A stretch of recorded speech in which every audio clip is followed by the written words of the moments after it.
आप जैसा senior officer इस केस से पीछे हट रहा है तो एक लेडी ऑफिसर आखिर क्या कर पाएगी? सर, इस हिंदुस्तान की धरती पर कित्तूर की रानी चेन्नम्मा, रानी जोधाबाई, झांसी की रानी लक्ष्मीबाई, ये रानी अहिल्याबाई जैसी औरतों की वीर भूमि है सर। और इतना ही नहीं, वो मेजर सुरेंद्र नाथ जी की बेटी है सर। क्या कहा? लाइन ऑफ कंट्रोल पर 7 आतंकवादियों को मारकर जो खुद शहीद हो गए और देश की शान बढ़ाई, उन महान सुरेंद्रनाथ जी की बेटी है वो?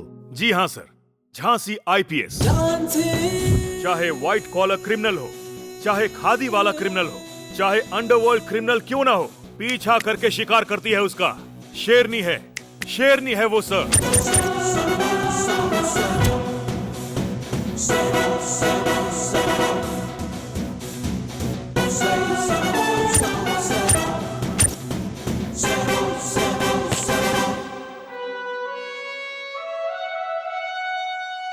Very well. Call her.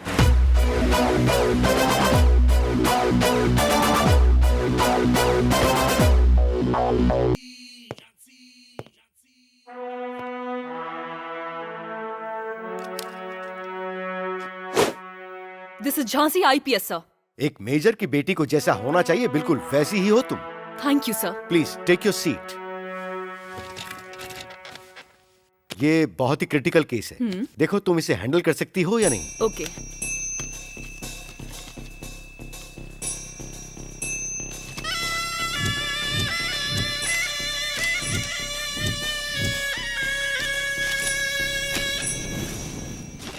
I'm ready to take this case, sir. Do you know he is very dangerous and very powerful. Police की पावर कम है क्या सर? पूरे देश में कर्नाटक पुलिस सिर्फ पावर के लिए ही नहीं जानी जाती। हम किसी से डरते नहीं हैं। जबरदस्त हिम्मत रखते हैं हम। अपराधियों को सुधारने के लिए हाथ में गन और उंगली में ट्रिगर और सीने में उन्हें खत्म करने का जज्बा लेकर क्रिमिनल्स के पूरे साम्राज्य को जड़ से खत्म कर दूंगी सर। पुलिस के नाम से ही अपराधी थर थर कांपेंगे। लेकिन एक शर्त है सर। कैसी शर्त? मेरे ये केस लेने के बाद किसी का transfer, political pressure, departmental influence कुछ भी ना रहे, इंक्लूडिंग यू ऑल्सो सर। इस केस को सॉल्व करने के लिए चाहे मैं जिस किसी को भी इंटेरोगेट करूं, क्यों, कहां, कैसे, कोई सवाल नहीं पूछेगा। हमारी तरफ से तुम पर कोई प्रेशर नहीं रहेगा। हमारे डिपार्टमेंट की तरफ से मैं तुम्हें हर तरह की आजादी दे रहा हूं। All the best. Thank you sir.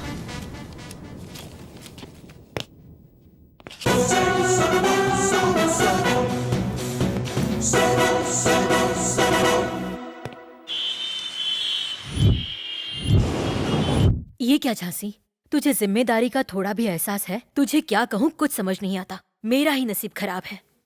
क्यों मम्मी, क्या हो गया आपको?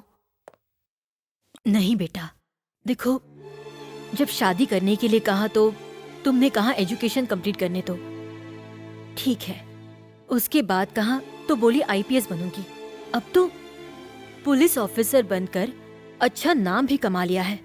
देखो, मेरे कहने पर तुमने अपने बेस्ट फ्रेंड कार्तिक के साथ किसी तरह एंगेजमेंट तो कर ली, लेकिन शादी की बात पे तुम हमेशा चुप क्यों हो जाती हो बेटा?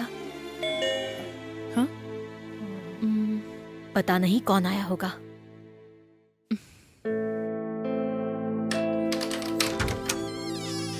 अरे कार्तिक। Hi aunty. कैसे हो बेटा? मैं सुपर्ब। खुश रहो, 100 साल जियोगे तुम। अभी अभी तुम्हारे बारे में ही बात कर रहे थे। अंदर आओ।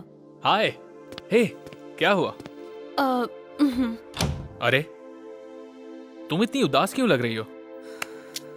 अच्छा, आओ, तुम्हारे साथ कुछ जरूरी बात करनी है। आओ ना झांसी।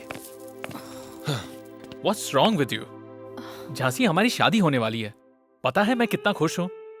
You know, हमारी शादी में कोई कमी बाकी ना रहे, इसलिए मैंने धूमधाम से तैयारी की है।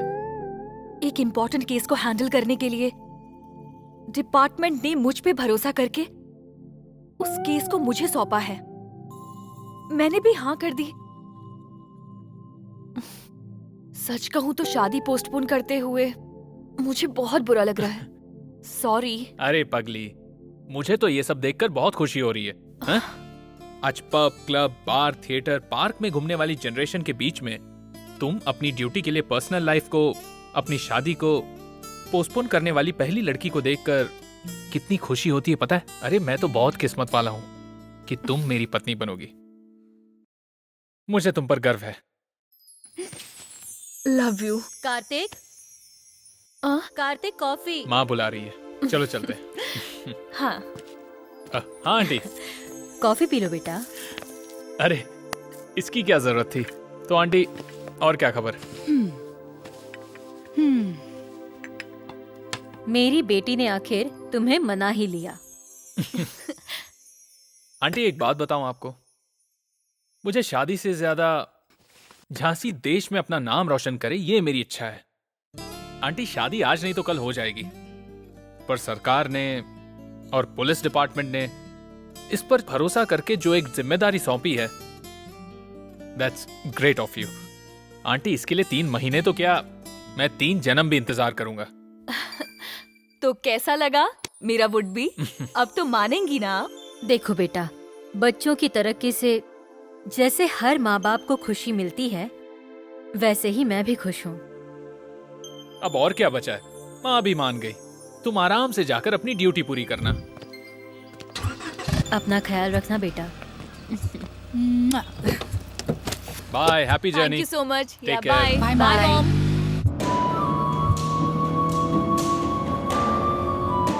हेलो, एक्सक्यूज मी, ऐसे मुंह उठाए कहाँ जा रही हो? मैं यहाँ पे खड़ा हूँ, तुम्हें दिखाई नहीं देता? ज्यादा होशियारी दिखाओगी तो इसी तरह यहीं पर खड़ा कर दूंगा। चुपचाप बैठ जाओ। घूर क्या रही हो? बैठो जाके वहाँ पे। ए गातुंडे, आ रहा हूँ सर।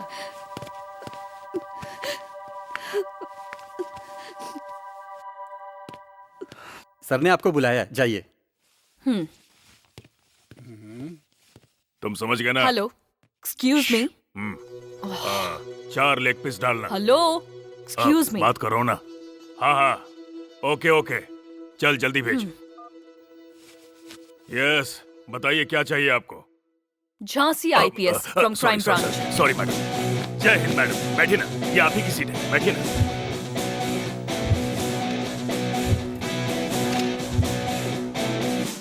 उस नीलकंठ की फाइल लेकर आओ। मैडम, नीलकंठ की फाइल? हाँ, उसी की। जी मैडम। ये लीजिए मैडम।